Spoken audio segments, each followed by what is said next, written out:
നമസ്തേ, ഞാൻ പ്രിയ വേണുഗോപാൽ. ബാലഭാസ്കറിന്റെ അപകട മരണവുമായി ബന്ധപ്പെട്ട കേസിനെ കുറിച്ച് നമുക്ക് സംസാരിച്ച് തുടങ്ങാമെന്ന് ഇന്നലെ ഞാൻ പറഞ്ഞിരുന്നു.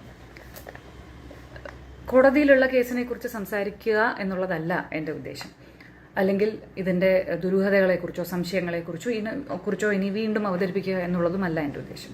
രേഖകളായിട്ടുള്ള കോടതിയിലും സമർപ്പിക്കപ്പെട്ടിട്ടുള്ള അവിടം വരെ എത്തിച്ച പല കാര്യങ്ങളുമുണ്ട്.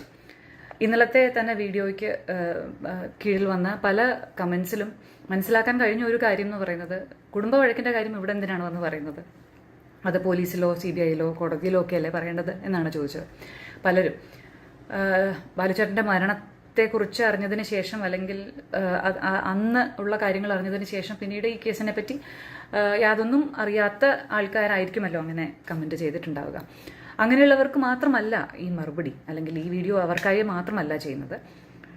ബാലഭാസ്കറിൻ്റെ കേസ് ഒരു കുടുംബ വഴക്കായി മാറിയതെങ്ങനെ, എന്നിട്ടും ഞങ്ങൾ ഈ കേസുമായി മുന്നോട്ട് പോയത് എന്തുകൊണ്ട്, ഈ ഒരു കാര്യം പറയാൻ വേണ്ടിയിട്ട് തന്നെയാണ് ഈ വീഡിയോ ചെയ്യുന്നത്.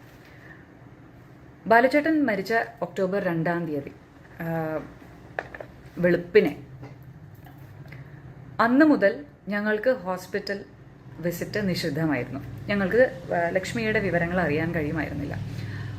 അതുവരെ ഞങ്ങളെല്ലാവരും, ബാലുച്ചേട്ടൻ്റെ അച്ഛൻ, അമ്മ, ചിറ്റപ്പന്മാർ, അമ്മാവന്മാർ, ഞങ്ങൾ കസിൻസ്, ചിറ്റന്മാർ, ഓരോരുത്തരും അവരവരുടെ ജോലികൾക്കിടയിൽ, കാര്യങ്ങൾക്കിടയിൽ, കുട്ടികളെ നോക്കുന്നതിനിടയിലൊക്കെ സൗകര്യത്തിനനുസരിച്ച് ഷിഫ്റ്റ് പോലെയാണ് വന്നുകൊണ്ടിരുന്നത്. എല്ലാ ദിവസവും പകൽ ഞാൻ അവിടെ ഉണ്ടായിരുന്നു. ലക്ഷ്മിയുടെ പോലും വളരെ ക്രിട്ടിക്കലായിട്ടുള്ള ഒരു സർജറി ഉണ്ട് എന്ന് അറിയിച്ചിരുന്നു. 3ാമത്തെ ദിവസമാണെന്ന് തോന്നുന്നു, രാത്രി. ആ സമയത്ത് ബാലുച്ചേട്ടൻ്റെ അച്ഛൻ, ചിറ്റപ്പൻ, ഒരു അമ്മാവൻ, പ്രകാശ് തമ്പി, ഇവരാണ് കാര്യങ്ങളൊക്കെ അറേഞ്ച് ചെയ്യാൻ ഓടുന്നത്, ബ്ലഡ് അറേഞ്ച് ചെയ്യാനൊക്കെ ഓടുന്നത്. അപ്പോൾ ബാലഭാസ്കറിന് വേണ്ടി മാത്രമല്ല കുടുംബം അവിടെ നിന്നിരുന്നത്.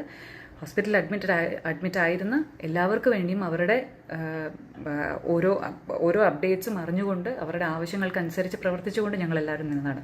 ആ സർജറിയുടെ സമയത്ത് ലക്ഷ്മിയുടെ അനിയനെ, വീട്ടിലേക്ക് മടങ്ങിയിരുന്ന ലക്ഷ്മിയുടെ അനിയനെ വിളിച്ചപ്പോൾ, ഞാൻ ഇന്ന് ക്ഷീണിതനാണ്, ഇനി വരുന്നില്ല, അവിടെ കാര്യങ്ങൾ നടക്കട്ടെ എന്നാണ് വളരെ ലാഘവത്തോടെ അദ്ദേഹം പറഞ്ഞത്. നേരിട്ടുള്ള സംഭാഷണത്തിൻ്റെ കാര്യമാണ് ഞാൻ പറയുന്നത്, ഞങ്ങളുടെ കുടുംബാംഗവുമായി.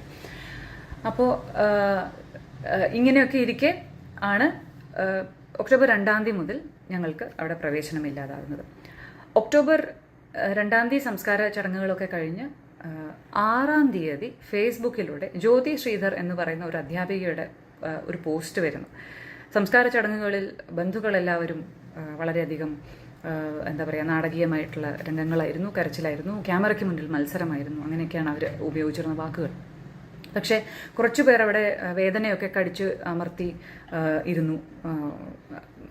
ബാലുച്ചേട്ടൻ്റെ തമ്പി, ബാലുച്ചേട്ടൻ്റെ ജമീൽ എന്ന് പറഞ്ഞ മറ്റൊരാൾ, പിന്നെ അങ്ങനെ ഇങ്ങനെ പറഞ്ഞ് വീണ്ടും കുടുംബത്തെ കുറേ കുറ്റം പറഞ്ഞ് വല്യമ്മാവനെ മാത്രം എങ്ങും തൊടാതെ കുറച്ചൊന്ന് പുകഴ്ത്തി, പിന്നെ ഈ പറഞ്ഞ വ്യക്തികളെ അങ്ങേയറ്റം പുകഴ്ത്തിയൊക്കെയാണ് അവർ സംസാരിച്ചിരുന്നത്.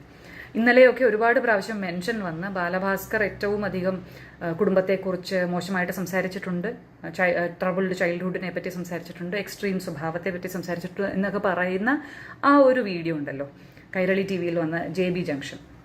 ആ JB ജംഗ്ഷൻ്റെ സ്ക്രിപ്റ്റ് തയ്യാറാക്കിയ അതേ വ്യക്തിയാണ് ഈ പറഞ്ഞ പോസ്റ്റ് ഇട്ട ആൾ. ഇതിലൊക്കെ ബന്ധമുണ്ടോ എന്നുള്ളതും ചിന്തിച്ചോളൂ.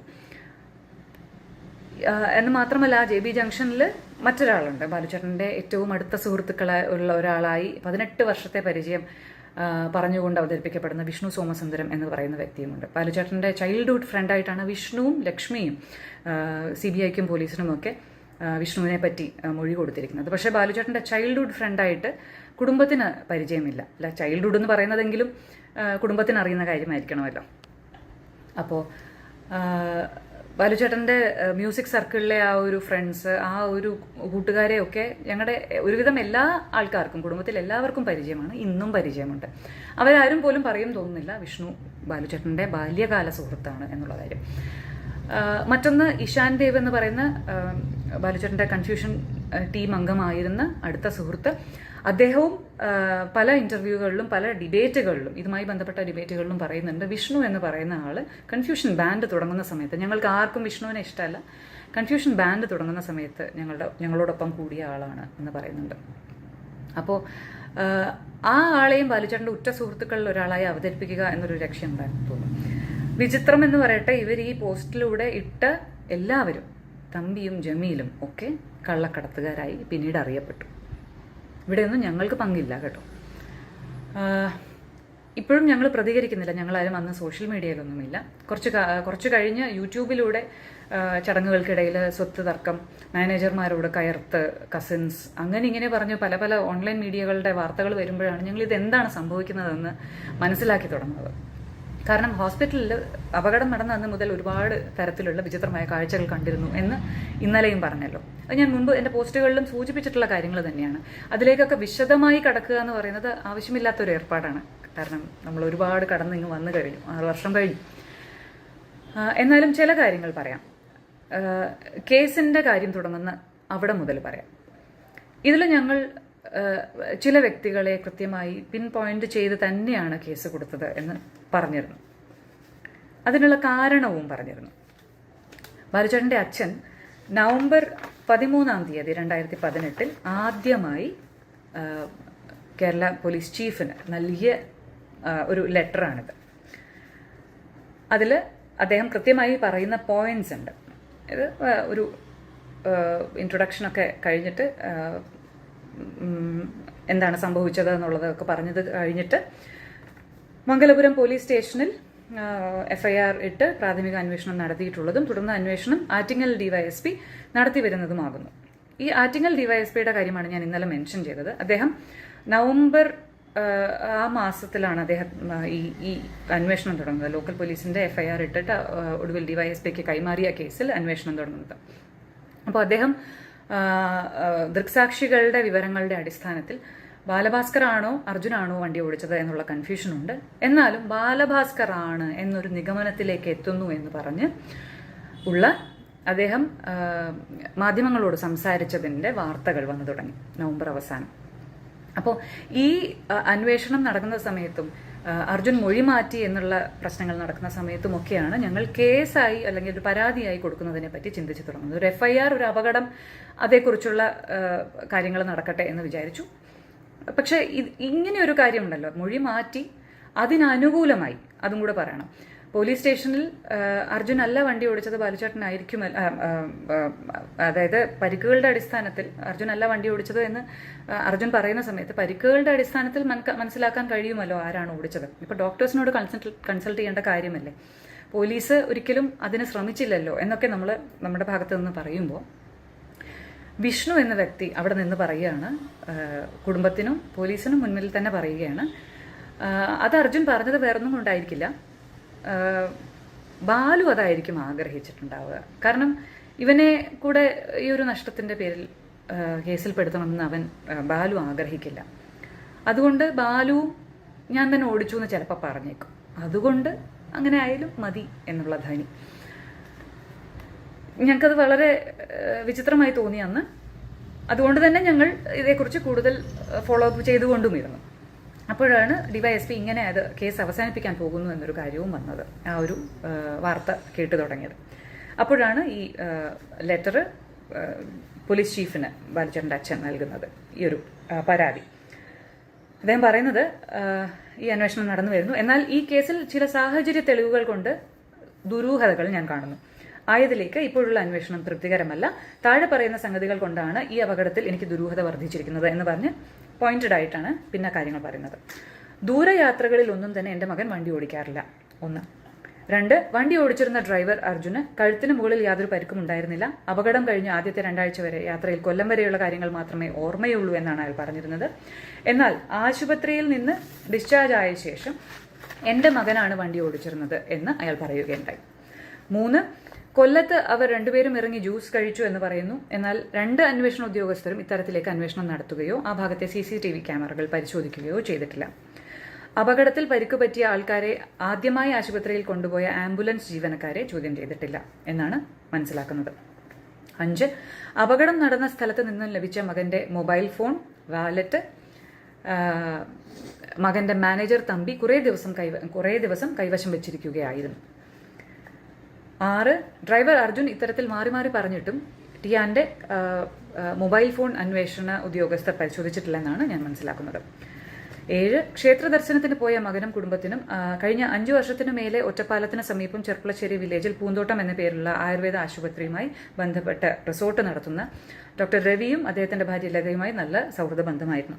സൗഹൃദം മൂലം ധാരാളം പണം അവരുടെ ആവശ്യാർത്ഥം അവരുടെ പല പല ബിസിനസ്സുകളിലും മകൻ പണം മുടക്കിയിരുന്നു.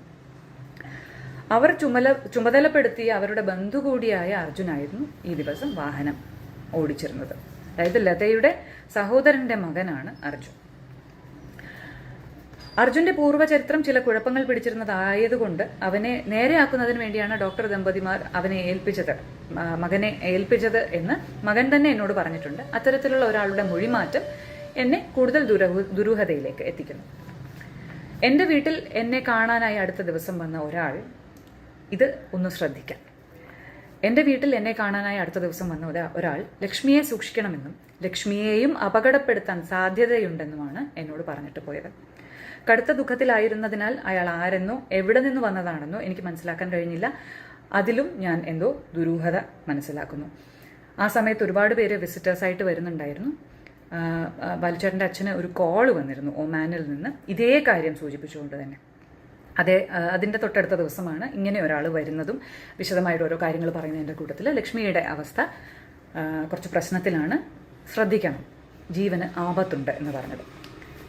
കൃത്യസ്ഥലം റോഡ് വടക്കോട്ട് ഏകദേശം 250 മീറ്റർ മാറി കുത്തനെയുള്ള ഇറക്കവും അത് കഴിഞ്ഞ് കുത്തനെയുള്ള കയറ്റവും അത് കഴിഞ്ഞ് ഒരു ചെറിയ വളവുമാണ്. അത് കഴിഞ്ഞ് ഏകദേശം 30 മീറ്റർ നേരെ കാണാവുന്ന റോഡിൽ വെച്ചാണ് അപകടം. ഇത്തരത്തിൽ കുത്തനെയുള്ള ഇറക്കം അപകടം നടന്നിരിക്കുന്നത്. ഇത്തരത്തിൽ കുത്തനെയുള്ള ഇറക്കം ഇറങ്ങി കുത്തനെയുള്ള കയറ്റം കയറി വളവ് വരെ വന്ന വണ്ടിയുടെ ഡ്രൈവർ ആരായാലും പിന്നീടുള്ള 2 സെക്കൻഡ് സഞ്ചരിക്കേണ്ട ദൂരം ഉറങ്ങാനുള്ള സാധ്യത വളരെ വിദൂരമാണ്. ഇത് CBI സമർപ്പിച്ചിട്ടുള്ള റിപ്പോർട്ടിൽ ഈ ആക്സിഡൻറ്റിൻ്റെ പാറ്റേൺ, വണ്ടിയുടെ അവസ്ഥ, ഇവരുടെ പരിക്കുകളുടെ അവസ്ഥ വെച്ചിട്ട് ഒക്കെ പരിശോധിച്ച് ഒരു റോഡ് ട്രാൻസ്പോർട്ട് എക്സ്പേർട്ട് അദ്ദേഹവും പറഞ്ഞിട്ടുള്ള ഒരു കാര്യമാണ്. കാരണം ഉറങ്ങിപ്പോകാനുള്ള സാധ്യത വളരെ കുറവാണ്. ഉറങ്ങിപ്പോയിട്ടുണ്ടെന്ന് ഒരിക്കലും ഈ വണ്ടി പോയേക്കുന്ന പാറ്റേൺ കണ്ടാൽ തോന്നില്ല. കൃത്യമായി വളഞ്ഞ് പോയതിന് ശേഷം നേരെയാണ് ഒരു 100 മീറ്ററോളം ചെന്ന് മരത്തിലിടിച്ചിരിക്കുന്നത്. അപ്പോൾ ഉറങ്ങിയതിൻ്റെ ലക്ഷണമല്ല. പക്ഷെ അദ്ദേഹം അതിനകത്ത് പറഞ്ഞിരിക്കുന്നത് ക്ഷീണിത ആയതുകൊണ്ടാകാം, ഒരു മിസ് ജഡ്ജ്മെൻ്റ് ആകാം എന്നൊക്കെയാണ്. അപ്പോഴാണ് നമ്മൾ മുൻപ് കേട്ടിട്ടുള്ള മറ്റൊരു വണ്ടിയുടെ സാന്നിധ്യം ഉണ്ടായിരുന്നു. കാരണം ലക്ഷ്മിക്ക് അറിയാൻ സാധ്യതയില്ല, ലക്ഷ്മി കണ്ണടച്ചിരിക്കുകയായിരുന്നു, വണ്ടി ഓവർ സ്പീഡായിരുന്നു എന്നുള്ളത് സമ്മതിക്കുന്നുമുണ്ട്. ബാലുചേട്ടൻ മയങ്ങുകയായിരുന്നു, പുറകിലായിരുന്നു എന്ന് പറയുന്നു. ജ്യൂസ് കുടിച്ച് അധികമായിട്ടില്ല സമയം. അപ്പോൾ അർജുൻ ഉറങ്ങാനോ അർജുന് ക്ഷീണം തോന്നാനോ ഉള്ള സാധ്യതകളും വളരെ കുറവാണ്. ബാലുചേട്ടനും ഉറങ്ങാൻ പോകുന്ന ഒരാൾ എന്തിനാണ് ജ്യൂസ് കുടിച്ചത് എന്നുള്ളൊരു ചോദ്യം നിലനിൽക്കുന്നുണ്ട്. അതിലേക്കൊക്കെ നമുക്ക് പിന്നീട് വരാം. കാരണം ഈ കോടതിയിൽ സമർപ്പിക്കപ്പെട്ട റിപ്പോർട്ടിൻ്റെ ബേസിസിൽ നമുക്ക് കുറച്ച് സംസാരിക്കാനുണ്ട്. അപ്പോൾ അതിലേക്ക് വരാം. ഈ ആക്സിഡന്റ് നടന്നതിൻ്റെ പാറ്റേൺ, അതിലുള്ള സംശയങ്ങൾ, ഇത് എക്സ്പേർട്ട് ഒപ്പീനിയൻ വെച്ച് തന്നെയാണ് പറഞ്ഞത്. സംഭവം കഴിഞ്ഞ് പിറ്റേ ദിവസം ന്യൂസ് 18 കേരളം എന്ന വാർത്താ ചാനലിൽ തൊട്ടടുത്ത 2 സ്ത്രീകൾ അപകടസ്ഥലം ഒരു പുകപടലമായിരുന്നു എന്നും ഒന്നും കാണാൻ കഴിഞ്ഞില്ല, അതിനുശേഷം അവർ ബാലഭാസ്കറിനെ സിനിമയിൽ കണ്ടിട്ടുണ്ടെന്നും ഡ്രൈവർ സീറ്റിൽ കണ്ടു എന്നും പറഞ്ഞത് ദുരൂഹത വർദ്ധിക്കുന്നു. എൻ്റെ മകൻ റിലീസായിട്ടുള്ള ഒരു ചെറിയ സിനിമയിൽ മാത്രമേ ബാലുചേട്ടൻ വന്നിട്ടുള്ളൂ. അതുകൊണ്ട് സിനിമയിൽ കണ്ടുള്ള പരിചയം എന്ന് പറഞ്ഞതിനെയാണ് അതിൽ ഖണ്ഡിക്കാൻ ശ്രമിച്ചത്. അത് ഞാൻ പോലും ശരിക്കും കണ്ടിട്ടില്ല എന്ന് അദ്ദേഹം പരാതിയിൽ എഴുതിയിട്ടുണ്ട്. അപ്പോൾ ഇവർക്ക് പരിചയമുള്ള മുഖം എന്നായിരിക്കാം അവർ ഉദ്ദേശിച്ചത്. പക്ഷെ ബാലഭാസ്കറാണ് വണ്ടി ഓടിച്ചത് എന്നവർ കണ്ടു എന്നാണ് പറയുന്നത്.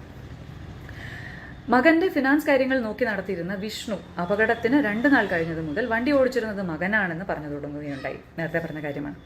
എന്നാൽ യാതൊരു അടിസ്ഥാനവും ഇല്ലാതെ അത്തരത്തിൽ പറഞ്ഞതിനെ തുടർന്ന് ഞാൻ അയാളോട് സംസാരിച്ചതിൽ അർജുൻ തന്നെയാണ് വണ്ടി ഓടിച്ചിരുന്നതെന്ന് അയാളോട് അർജുൻ പറഞ്ഞിട്ടുള്ളതായി എന്നോട് പറയുകയുണ്ടായി. ഇങ്ങനെ മാറി മാറി പറഞ്ഞതും ദുരൂഹത വർദ്ധിക്കുന്നു. അതിനുശേഷമാണ് ഈ പോലീസിന്റെ മുൻപിൽ വെച്ച് നടന്ന സംഭാഷണം. അപ്പോൾ ഈ മേൽപ്പറഞ്ഞ ദുരൂഹതകളൊക്കെ നിലനിൽക്കെ ആയതൊന്നും പോലീസ് അന്വേഷിച്ചില്ലെന്ന് മാത്രമല്ല, ഇത്തരത്തിലൊരു തർക്കം വന്നിട്ട് പോലും ആയതിനുള്ള സാമ്പിളുകൾ ശേഖരിച്ച് ശരിയായ FSL പരിശോധനയ്ക്ക് അയച്ചിട്ടില്ല. പ്രാഥമികമായി ഉണ്ടാക്കാവുന്ന എല്ലാ തെളിവുകളും നശിപ്പിക്കപ്പെട്ട നിലയിലാണ്. സാധാരണ റോഡ് നടക്കുന്ന നൂറുകണക്കിന് വാഹന അപകടങ്ങളുടെ അന്വേഷണം പോലെ തന്നെയാണ് ഇതിലും നടന്നുകൊണ്ടിരിക്കുന്നത്. അന്വേഷണം DYSPക്ക് കൈമാറിയെങ്കിലും അദ്ദേഹത്തിന്റെ തിരക്കുകൾ കാരണം തത്വത്തിൽ വലിയ മാറ്റമൊന്നും സംഭവിച്ചിട്ടില്ല. ദുരൂഹമായി എന്തോ സംഭവിച്ചിരിക്കുന്നു. വാഹനാപകടത്തിൽ രാത്രിയുടെ ഇരുളിൽ എന്തോ ദുരൂഹമായി സംഭവിച്ചതാണെന്ന് ഞാൻ ന്യായമായും സംശയിക്കുന്നു. ഒരു പൗരൻ എന്ന നിലയിൽ ദുരൂഹത നീക്കി കിട്ടേണ്ടതുണ്ട്. അതിന് ശാസ്ത്രീയ അന്വേഷണം വേണം, ഉന്നതരായ ഉദ്യോഗസ്ഥരുടെ ഇടപെടൽ വേണം. ഇതൊക്കെ പറഞ്ഞാണ് അദ്ദേഹം പരാതി സമർപ്പിച്ചിരിക്കുന്നത് നവംബർ 13. ഇത് ലക്ഷ്മിയോട് ചോദിച്ചതിന് ശേഷമാണ് ലക്ഷ്മി നേരത്തെ പറഞ്ഞതുപോലെ സാമ്പത്തിക കാര്യങ്ങളൊന്നും അന്വേഷിക്കേണ്ട, അർജുൻ മൊഴി മാറ്റിയത് എന്താണെന്ന് അന്വേഷിക്കണം എന്ന് അച്ഛനോട് പറഞ്ഞു. സാമ്പത്തിക കാര്യങ്ങൾ എന്ന് പറയുന്നത് ഈ 2-3 വ്യക്തികളെ ചുറ്റിത്തിരിഞ്ഞുള്ള കാര്യങ്ങളായതുകൊണ്ടും അവർ തന്നെ ഞങ്ങൾ കണ്ട കാഴ്ചകളിൽ വളരെ ദുരൂഹമായ രീതിയിൽ ഇടപെട്ടതുകൊണ്ടും അത് ഞങ്ങൾ ഒഴിവാക്കിയില്ല. അത് ചേർത്ത് തന്നെയാണ് പരാതി കൊടുത്തത്. ഇതിന് ശേഷമാണ് ക്രൈംബ്രാഞ്ചിലേക്ക് പരാതി കൈമാറ്റപ്പെടുന്നത്. ഞാൻ പറഞ്ഞു വരുന്നത് എന്താണെന്ന് വെച്ചാൽ, അതിനിടയ്ക്ക് ഒരു വലിയൊരു കാര്യം കൂടിയുണ്ടല്ലോ. നേരത്തെ പറഞ്ഞ പോസ്റ്റിൽ പരാമർശിക്കപ്പെട്ട ജമീൽ മുഹമ്മദ് FIRൽ 4:15 എന്നാണ് അപകട സമയം എഴുതിയിരിക്കുന്നത്. അത് കൃത്യമായി കണ്ടെത്തിയിരിക്കുന്നത് ലതയുടെ കോൾ, പൂന്തോട്ടം ലതയുടെ കോൾ എത്തിയോ എന്നറിയാൻ വിളിച്ച കോളുകൾ കണ്ടതിന് ശേഷം പോലീസ്, അപകട സ്ഥലത്തെത്തിയ പോലീസ് ആ ഫോൺ എടുക്കുന്ന സമയത്ത് എടുത്തത് പോലീസാണ്. അപ്പോൾ അർജുൻ്റെ ഫോണിലാണ് വിളിച്ചത്. എടുത്തപ്പോൾ ഇത് ബാലഭാസ്കറിന്റെ കുടുംബമാണ് എന്ന് അവരാണ് ആദ്യമായി അറിയിക്കുന്നത്. അങ്ങനെയാണ് ലോകം അറിയുന്നത്. 4:15 ശേഷമാണ് ലതയുടെ മകൻ, തമ്പിയോടൊപ്പം ഉണ്ടായിരുന്ന ലതയുടെ മകൻ, അതും ഒരു വിചിത്രമായ കഥയാണ്, പിന്നെ പറയാം. ലതയുടെ മകന് 4:15 ശേഷമാണ് കോൾ വരുന്നത്. അങ്ങനെയാണ് പിന്നീട് തമ്പിയോടൊപ്പം ആയതുകൊണ്ട് തമ്പി അറിയുന്നത്, പിന്നെ സുഹൃത്തുക്കളൊക്കെ അറിയുന്നത്. ഇതാണ് ഒരു കഥ. പക്ഷേ ജമീൽ മുഹമ്മദ് എന്ന് പറയുന്ന വ്യക്തി 3:30 വിളിച്ചു പറഞ്ഞിട്ട് ഈ സംഭവ സ്ഥലത്ത്, അതായത് ആശുപത്രിയിലേക്ക് എത്തിയ ബാലുചേട്ടൻ്റെ സുഹൃത്തുക്കളുണ്ട്, മൊഴിയുണ്ട് അവരുടെ. ഇതൊന്നും വെറും ഹിയർസേ അല്ല, കൃത്യമായ മൊഴികൾ CBIക്ക് നൽകിയതിലും ഉണ്ട്. 3:30 ജമീൽ വിളിച്ചു പറഞ്ഞു. അതുപോലെ തന്നെ ഇഷാൻ ദേവ് എന്ന് പറയുന്ന അദ്ദേഹം ചെന്നൈയിലായിരുന്നു. അദ്ദേഹത്തിനും ഒരു 4:01 കോൾ വന്ന കാര്യം അദ്ദേഹവും പറഞ്ഞിട്ടുണ്ട് മുൻപ്. ഇതെല്ലാം നിലനിൽക്കെയാണ് 4:15 എന്നുള്ള ഒരു കാര്യം വരുന്നു. CBIയും പറയുന്നുണ്ട് 3:30 ആക്സിഡന്റ് നടന്നുവെന്ന്. ജമീൽ എങ്ങനെ അറിഞ്ഞു എന്ന് ആരും അന്വേഷിച്ചിട്ടില്ല. തമ്പിയും ജിഷ്ണുവും അറിഞ്ഞതിന് ശേഷം ലോകം അറിഞ്ഞ ഒരു വാർത്ത.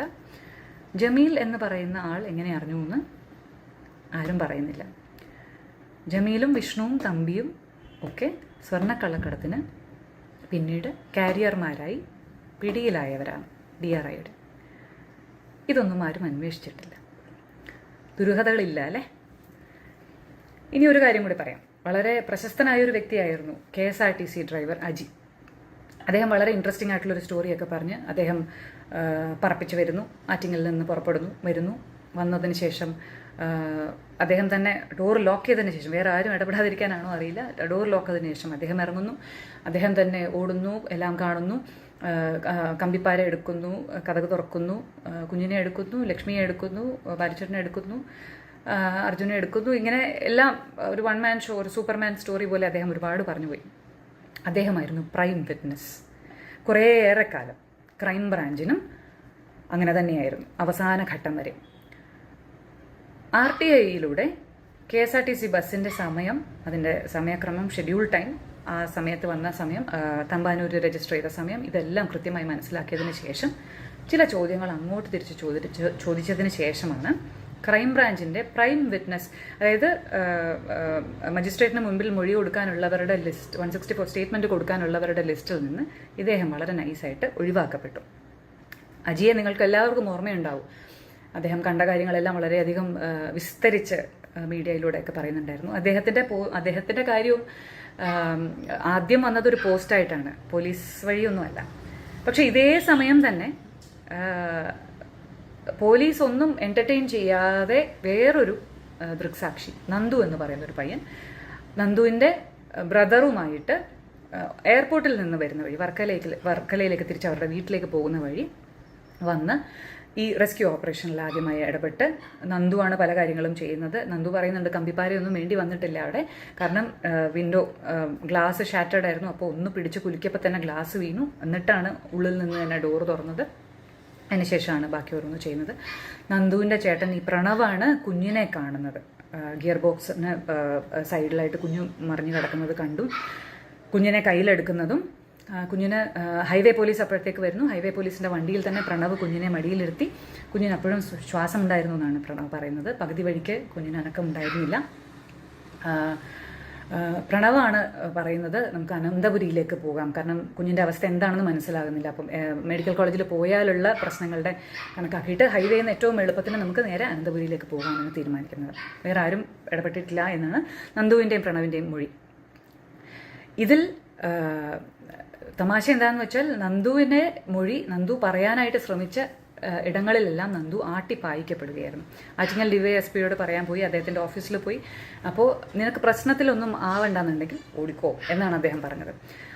ഒടുവിൽ ഈ വാർത്തകളൊക്കെ വന്ന് പ്രശ്നങ്ങളൊക്കെ ആയ സമയത്ത് ഈ സ്വർണ്ണക്കള്ളക്കടത്തിൻ്റെ വാർത്തകളൊക്കെ വന്ന് ആകെ ഈ ഇതിൻ്റെ കാര്യത്തിലൊക്കെ ചർച്ചകൾ വീണ്ടും തുടങ്ങുന്ന സമയത്ത് സ്വർണ്ണക്കള്ളക്കടത്തിൻ്റെ അല്ല, ഇതിന് മുമ്പുള്ള ഈ വിവാദങ്ങൾ, അത് ആരോടിച്ചു എന്നുള്ള വിവാദങ്ങൾ വരുന്ന സമയത്താണ് അദ്ദേഹത്തിന് ആകെ ഒരു ഇരിക്കപ്പുറതിയില്ലാതെ ഏതോ റിപ്പോർട്ടറിനെയൊക്കെ വിളിച്ച് ചോദിച്ച് അഡ്രസ്സ് കണ്ടെത്തി അച്ഛനെ വന്ന് കാണുന്നതും സംസാരിക്കുന്നതും. അങ്ങനെയാണ് ഞങ്ങൾ വഴിയാണ് ക്രൈംബ്രാഞ്ചിന് ഇദ്ദേഹം ക്രൈംബ്രാഞ്ചിലേക്ക് അപ്പോഴത്തേക്ക് കേസ് വന്നു കഴിഞ്ഞു. ആ ഘട്ടം വരെയും ഇദ്ദേഹത്തെ ആരും മൊഴി നൽകാൻ അനുവദിച്ചിട്ടില്ല. അപ്പോൾ ക്രൈംബ്രാഞ്ചിന് മുന്നിൽ ഇദ്ദേഹം മൊഴി നൽകുന്നത്. പക്ഷേ ഇവരുമൊന്നും പിന്നീട് അങ്ങോട്ട് അവരുടെ മൊഴികൾക്കൊന്നും പിന്നീട് ഒരു വാല്യൂം ഇല്ലാതായി. കുഞ്ഞിനെ പ്രണവാണ് കൊണ്ടുവന്നതെന്നുള്ളതിന് ദൃക്സാക്ഷികൾ വേറെ ഹോസ്പിറ്റലിലുമുണ്ട്. ഇതിനൊന്നും ഒരു വാല്യൂ ഇല്ല. കുഞ്ഞിനെയും കൊണ്ട് കൊണ്ടുവന്നതിന് ശേഷം നന്ദു ഒക്കെ തിരിച്ച് വർക്കലയിലോട്ട് പോകുന്ന സമയത്ത് ആ സമയത്ത് തന്നെ ആ ഇരുട്ടിൽ തന്നെ വെളുപ്പാങ്കാലം ആ ഇരുട്ടിൽ തന്നെ ഒരു ക്രെയിൻ ബാലുചേട്ടൻ്റെ വണ്ടി മൂവ് ചെയ്യുന്നുണ്ടായിരുന്നു. റോഡിന് അല്ലെങ്കിൽ ട്രാഫിക്കിന് യാതൊരു തടസ്സവും ഉണ്ടാക്കാതെ നിന്നിരുന്ന ഒരു വണ്ടിയാണ്. ആ വണ്ടി ആ വെളുപ്പിനെ തന്നെ മാറ്റിയത് എന്തിനാണ്? ഫോട്ടോഗ്രാഫ്സ് ഇല്ല, മാർക്ക് ചെയ്തിട്ടില്ല, ഒന്നും ചെയ്യാതെ ആ വണ്ടി മാറ്റിയത് എന്തിനാണെന്ന് നമുക്കറിയില്ല. പിന്നീട് അവൈലബിൾ ആയിട്ടുള്ള വിഷ്വൽസ് പ്രകാരം മറ്റൊരു ക്രെയിൻ, ഈ കാണുന്ന ഒരു ക്രെയിനിൻ്റെ ഒരു 2-3 വിഷ്വൽസ് ഉണ്ട്. അതൊരു 2 മാധ്യമ പ്രവർത്തകർ അവരുടെ നൈറ്റ് ഷിഫ്റ്റ് കഴിഞ്ഞിട്ട് പോകുന്ന വഴി എടുത്തതാണ്. അങ്ങനെയാണ് പല മീഡിയയ്ക്കും അത് ലഭ്യമായതെന്നാണ് പറയുന്നത്. അതിനകത്ത് ഒരു നീല നിറത്തിലുള്ള ഒരു ക്രെയിനാണ്. അത് കഴിഞ്ഞ് പിന്നീട് നമ്മൾ കാണുന്നതിൽ ഒരു ഓറഞ്ച് നിറത്തിലുള്ള ഒരു ക്രെയിൻ ഉണ്ട്. അത് പകൽ വെളിച്ചത്തിലാണ്. അപ്പോൾ 2 തവണ ബാലുചേട്ടൻ്റെ വണ്ടി മാറ്റിയിരിക്കുന്നു ഇതിനോടകം തന്നെ.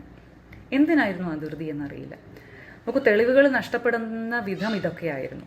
സാക്ഷികൾ മാറ്റിമറിക്കപ്പെടുന്ന വിധം ഇതൊക്കെയായിരുന്നു. ഞങ്ങൾ പരാതിയുമായി പോകാൻ നിർബന്ധിതരായ കാരണങ്ങളും ഇതൊക്കെ തന്നെയായിരുന്നു. ഈ പറഞ്ഞ പോലെ സമയത്തിൻ്റെ പ്രശ്നം, സാക്ഷികളിലെ തിരിമറി, ചില സാക്ഷികളെ വാനോളം പൊക്കിക്കൊണ്ട് നടക്കുന്നു. ഒരു ഘട്ടം കഴിഞ്ഞ് ചോദ്യങ്ങൾ ചോദിക്കുമ്പോൾ ഉത്തരം മുട്ടുമ്പോൾ അവരെ ഒഴിവാക്കുന്നു. മറ്റു ചില സാക്ഷികൾ പറയുന്നത് കേൾക്കുക പോലും വേണ്ടെന്ന് പറയുന്നു. മുഖ്യനായ മറ്റൊരു സാക്ഷിയുടെ കാര്യമുണ്ടല്ലോ, നമുക്ക് അതിലേക്കൊക്കെ വളരെ വിശദമായിട്ട് വരേണ്ടതുണ്ട്. ഞാൻ ഇന്നലെ പറഞ്ഞിരുന്നു, ഹതഭാഗ്യരായ കുറേ പേർ ഇതിൽ ഇടപെട്ട് പോയി. അതുകൊണ്ട് അവർക്ക് ഒരു നിവൃത്തിയുമില്ലാതെ ഇതിൽ കടിച്ചു തൂങ്ങി നിൽക്കേണ്ടി വരുന്ന ഒരവസ്ഥയാണിപ്പോൾ. സോബി ജോർജിൻ്റെ കാര്യമാണ് ഞാൻ പറയുന്നത്. അതിലൊക്കെ വീണ്ടും വരാം. ഒരുപാട് വിശദമായി ഈ CBIയുടെ കാര്യത്തിൽ തന്നെ ആ കാര്യങ്ങൾ പറയാനുണ്ട്.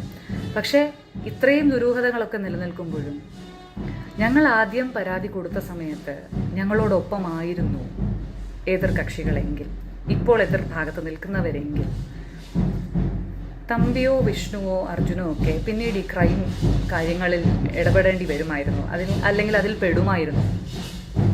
ബാലഭാസ്കറിൻ്റെ പേര് ഇതുമായൊക്കെ ബന്ധപ്പെട്ട് കേൾക്കുന്നു, അതിലേക്ക് ബന്ധുക്കളുടെ ഇടപെടലുകൾ കൊണ്ടെത്തിക്കുന്നു എന്നാണ് വലിയൊരു പരാതി ഞങ്ങൾ കേൾക്കുന്നത്. ഞങ്ങൾ ഇടപെട്ട സമയത്ത് ഞങ്ങളോടൊപ്പം നിന്നിരുന്നെങ്കിൽ ഇവർക്കെതിരെ തന്നെ ഞങ്ങൾ സംശയങ്ങളുടെ അടിസ്ഥാനത്തിൽ വിരൽ ചൂണ്ടിയപ്പോൾ ഞങ്ങളോടൊപ്പമായിരുന്നെങ്കിൽ പാവം ബാലുചേട്ടൻ്റെ പേര് ഇതിനോടൊപ്പം വലിച്ചിഴക്കപ്പെടുമായിരുന്നു. ഇവർ ഈ ഇല്ലീഗലായിട്ടുള്ള ആക്ടിവിറ്റീസ്, ബാലുചേട്ടൻ പോയതിന് ശേഷമാണ് ഇതൊക്കെ തുടങ്ങിയതെന്നാണല്ലോ അവർ പറയുന്നത്, ഈ ഇല്ലീഗൽ ആക്ടിവിറ്റീസുമായി ഇവർ മുന്നോട്ട് പോകുമായിരുന്നു. ഒന്ന് ചിന്തിക്കാം. നേരത്തെ പറഞ്ഞതുപോലെ നിർബന്ധങ്ങളൊന്നുമില്ല. കേസ് കോടതിയിലാണ്, ബാക്കി അവിടെ കാണാം. തുടർന്ന് നമുക്ക് കാണാം ബാക്കി കാര്യങ്ങളുമായി, ഡീറ്റെയിൽസുമായി. നമസ്കാരം.